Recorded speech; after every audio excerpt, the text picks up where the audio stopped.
where you find people cross-carpeting the next morning. Somebody contested the election in the primary, and the next morning he was a deputy governorship candidate on another political platform, which means people have reached a point where political parties are just mere platforms and tools to be used and discarded at will. But the essence of having a political party is people who share common views and aspirations about governance and about policy, about the kind of things that they intend to do for society. But what you find increasingly in our society today is strange bedfellows assemble in political parties. They claim that they are forming a political party, and at the end, when they feel disgruntled, they leave the party as quickly as they came. Now, this is a challenge that we're contending with. I've been a strong party man over the years. I started down there as being a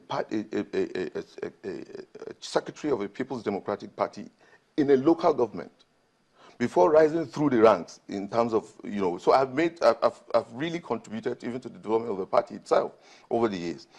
I became a DG Research, I became a Chief of Staff to the Governor, and eventually I became a Senator of the Federal Republic of Nigeria.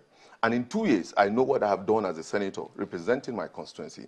I come from one of the most difficult senatorial zones, the hot zone of Nigeria in the true sense of the word, because that is the area where the factor of ethnicity, the factor of religion have been a serious challenge for us, where we've seen serious crises in the process and have been a major mediator in resolving certain conflicts that have been on the ground. And people have come to appreciate the contribution that some of us have made in the governance situation.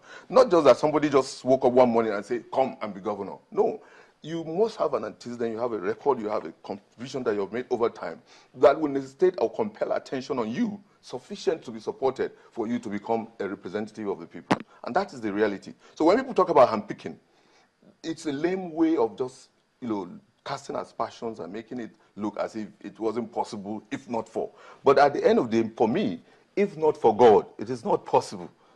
For me, a young man like this, getting through the ranks in that order, and contesting with people in the past who have been deputy Senate presidents, contesting in the past with people who have been governors before, and yet the citizens on the ground feel compelled, based on their conviction, that this is the person that should be voted to represent them. Okay, now let's talk about the suspension, resignation of the chairman of the PDP in your state.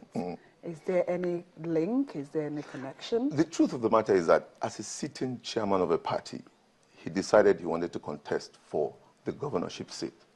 And he was simply advised that, look, you cannot remain as chairman of a party and at the same time want to contest elections.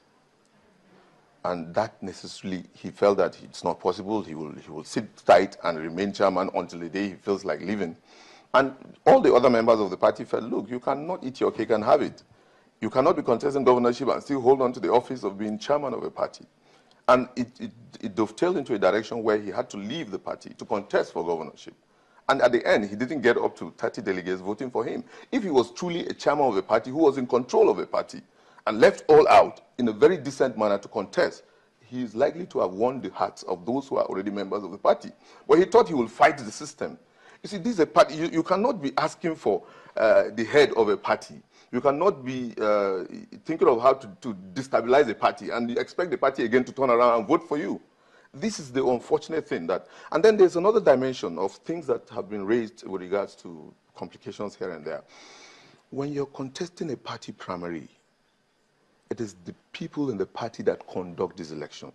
But if you issue a public statement somewhere and you're castigating the party and you're asking for the dissolution of the party, you are saying you don't like what is going on in the party, then who on earth will come and vote for you?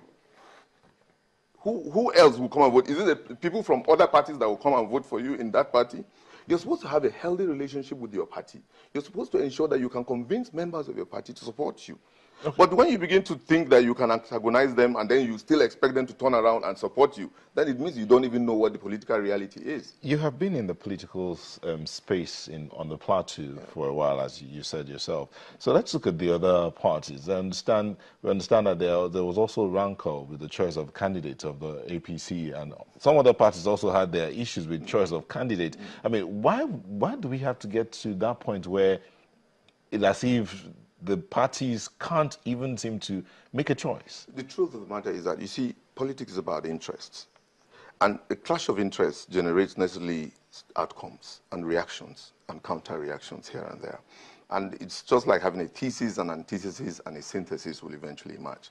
The truth of the matter is that at this point, we're moving to a direction of synthesis, where we are gradually looking at those who stood against somebody and for somebody. For me, after I won my primaries, the first thing I did was to invite all those that lost elections, not even for governorship, those that lost at the level of House of Assembly primaries, those that lost election for House of Representatives, those that lost for Senate. All of them assembled, and we discussed as party men to say that, look, ordinarily, when there is a contention for one office, there are bound to be those who will not win and those who will win. And that is the reality of human life.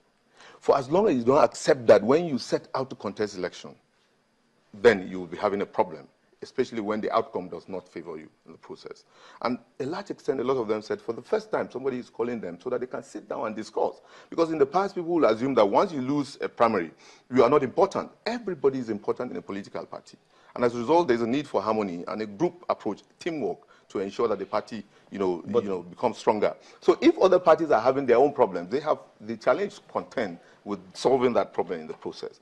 All that parties do is that come out with the right candidates that will outdo other contenders from other political parties. But unfortunately, the intra-party wranglings get so heavy to a point where you begin to assume that, right from day one, you can even see when elections have not even been conducted, people are already crying foul.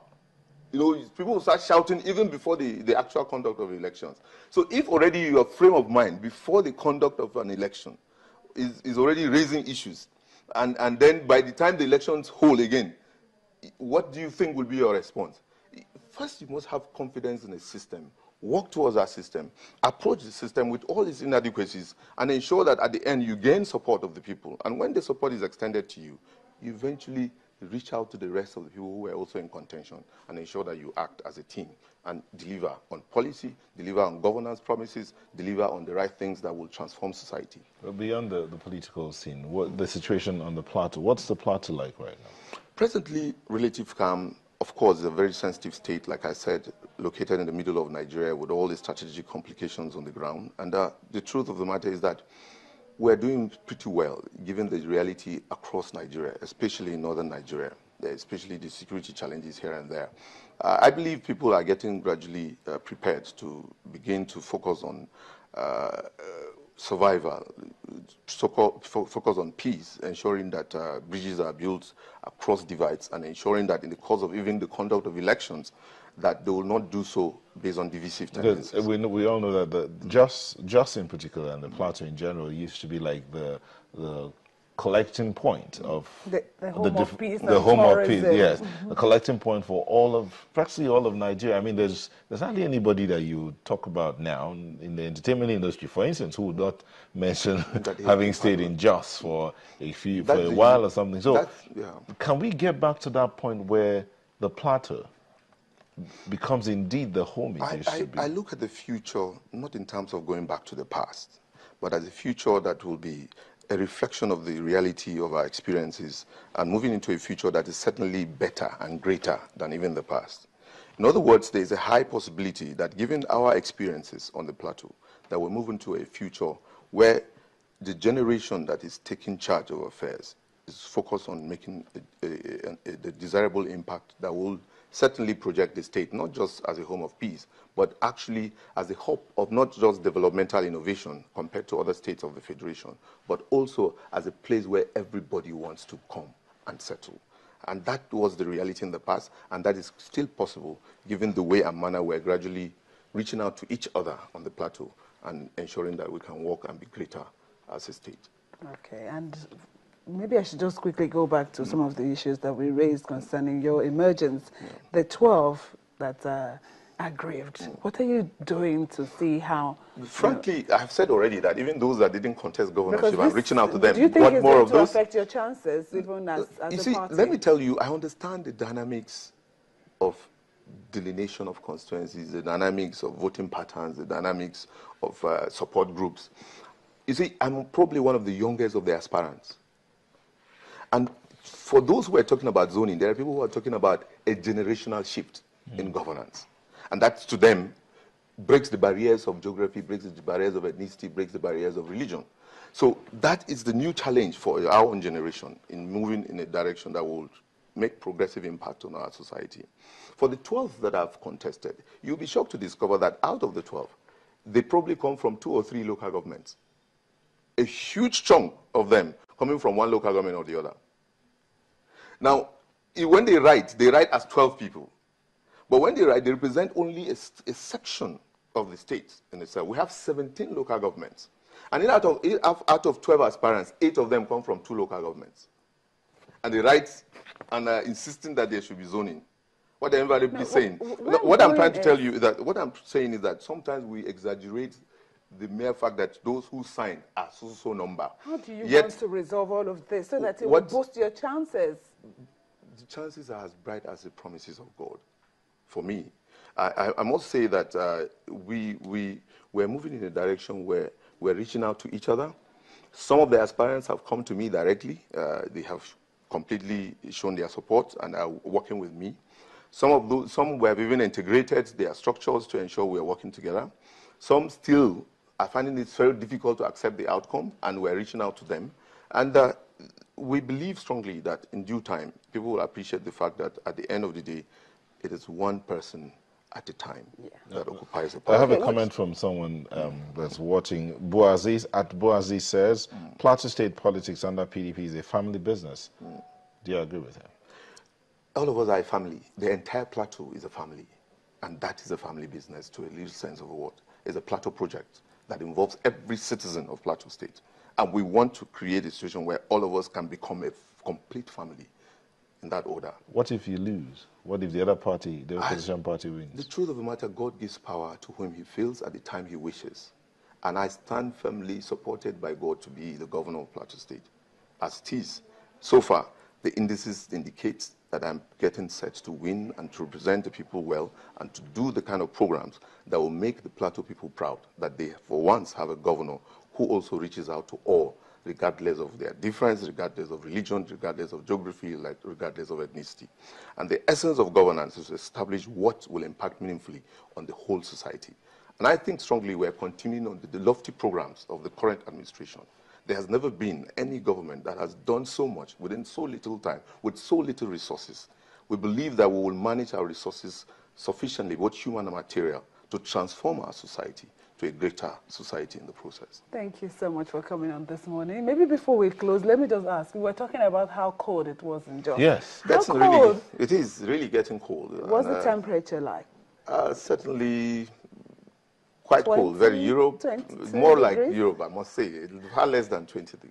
Are you serious? So you're actually enjoying Lagos? Yeah, well, I would also get back to even the cold of Jos. Oh, you can't wait to get back? Very well. You missed it. Thank you so much for coming on this morning. We've been speaking with the governorship candidate of the People's Democratic Party for Plateau State, Senator Gyang Wajo. Yeah. Thank you so much for coming. And we'll go on a short break to stay with us on Sunrise.